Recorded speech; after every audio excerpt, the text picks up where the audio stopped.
एक बेटे ने अपनी माँ के फ़ोन में ऐसा क्या देखा जो उसके पैरों तले ज़मीन खिसक गई। बेटा, मेरे फ़ोन में कुछ खराबी हो गई है। अगर बाजार की तरफ जाओगे तो इसे भी ठीक करवा लाना। ठीक है माँ, आप अपना फ़ोन दे दो, मैं इसे ठीक करवा कर आपको दे दूँगा। अनिल ने माँ का फ़ोन अपने बैग में रखा और ऑफिस के लिए निकल गया। लंच टाइम में उसने माँ का फ़ोन बैग से निकाला और देखने लगा कि उस फ़ोन में दिक्कत क्या है। फ़ोन ऑन करते ही अनिल को वॉलपेपर पर खुद की और माँ की तस्वीर देखी, जिसे देखकर उसके चेहरे पर मुस्कान आ गई और दिल में माँ के लिए ढेर सारा प्यार उमड़ आया। उसके बाद उसने माँ के फ़ोन की गैलरी देखी। उसे कुछ रिकॉर्डिंग दिखाई दी। पहले रिकॉर्डिंग सुनी तो उसके पैरों तले ज़मीन खिसक गई। उसके बाद दूसरी और तीसरी रिकॉर्डिंग सुनने के बाद तो वह आग बबूला हो गया। वह दफ्तर से आधे दिन की छुट्टी लेकर घर आ गया और सीधा अपने कमरे में जाकर लेट गया। वह कमरे की छत को निहारते निहारते पुरानी यादों में खो गया।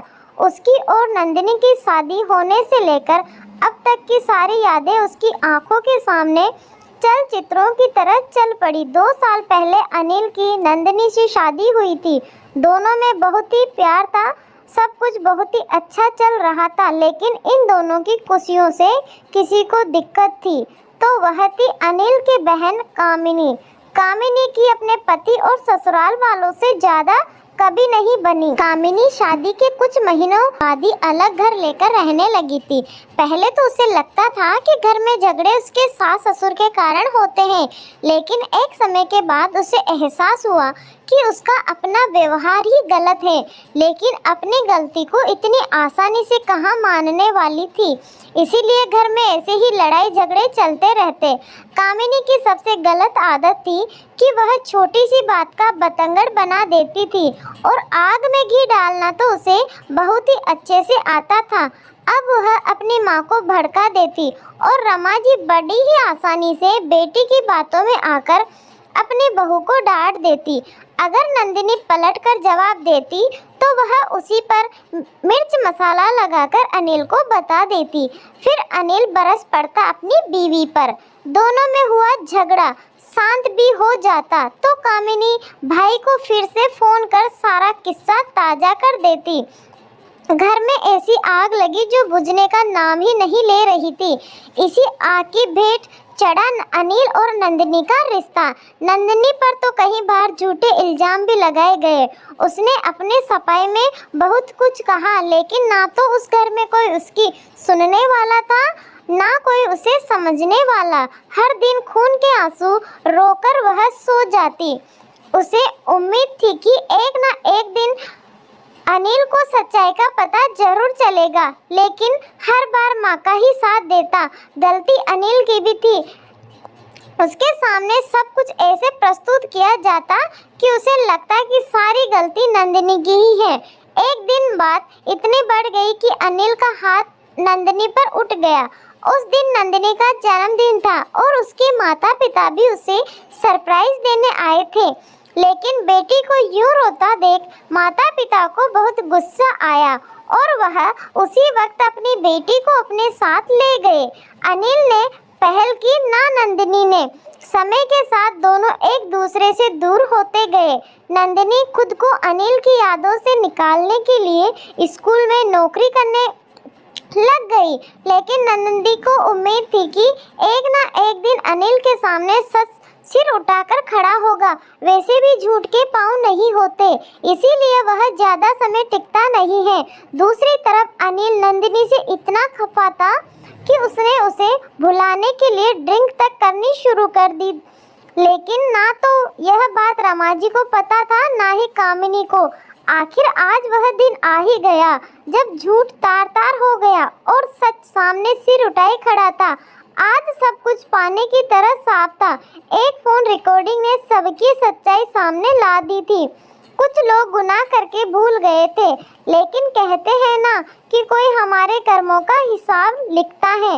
हम भूल भले ही जाए किसी का दिल दुखाकर, लेकिन भगवान वक्त आने पर इंसाफ कर ही देता है। अगले ही दिन अनिल ने कामिनी को फोन करके बुलाया। शाम को अपने माता पिता और बहन के सामने अनिल ने फोन रिकॉर्डिंग चला दी, जिसमें कामिनी अपनी मां के कान अपनी ही भाभी के विरुद्ध भर रही थी और कुछ झूठे इल्जाम भी लगा। और इन सब में रमा जी भी कामिनी का साथ दे रही थी। आज सारी साजिशें बेनकाब हो गई। रमा जी और कामिनी की नजरें झुक गई। शेखर जी बोले, यह क्या किया तूने कामिनी? अपने ही भाई का घर उजाड़ दिया। और रमा, तुमने अपने इकलौते बेटे का घर कैसे बर्बाद होने दिया? दोनों चुप थी और दोनों के पास कोई जवाब नहीं था। शेखर जी अनिल से बोले, बेटा चल, अपनी गलतियों को सुधारने का समय आ गया है। जब अब सब कुछ साफ हो ही गया और हमें सच्चाई का पता लग ही गई, तो नंदिनी बिटिया को घर ले आते हैं। अनिल अपने माता पिता के साथ नंदिनी के घर पहुंचा। नंदिनी के माता पिता नंदिनी को अनिल के साथ भेजना नहीं चाहते थे, लेकिन शेखर जी के बार बार आग्रह और अनिल के बार बार माफी मांगने के कारण नंदिनी के पिता ने नंदिनी को अनिल के साथ विदा कर दिया। बेशक आज नंदिनी और अनिल का घर फिर से बस गया था, लेकिन अनिल के दिल में उसकी बहन हमेशा के लिए उतर गई। माँ से कुछ समय नाराज होने के बावजूद अनिल और माँ की तो सुलह हो गई। बेटे की नाराजगी ने रमा जी को सुधार दिया और कामिनी को भी अच्छा खासा सबक मिला, लेकिन भाई भाभी से फिर कभी उससे वह सम्मान और प्यार नहीं मिला जिसकी उम्मीद रखती थी। कामिनी ने अपनी हरकतों की वजह से हमेशा के लिए अपने भाई भाभी को खो दिया। दोस्तों, कहते हैं ना, बुरे काम का नतीजा हमेशा बुरा ही होता है।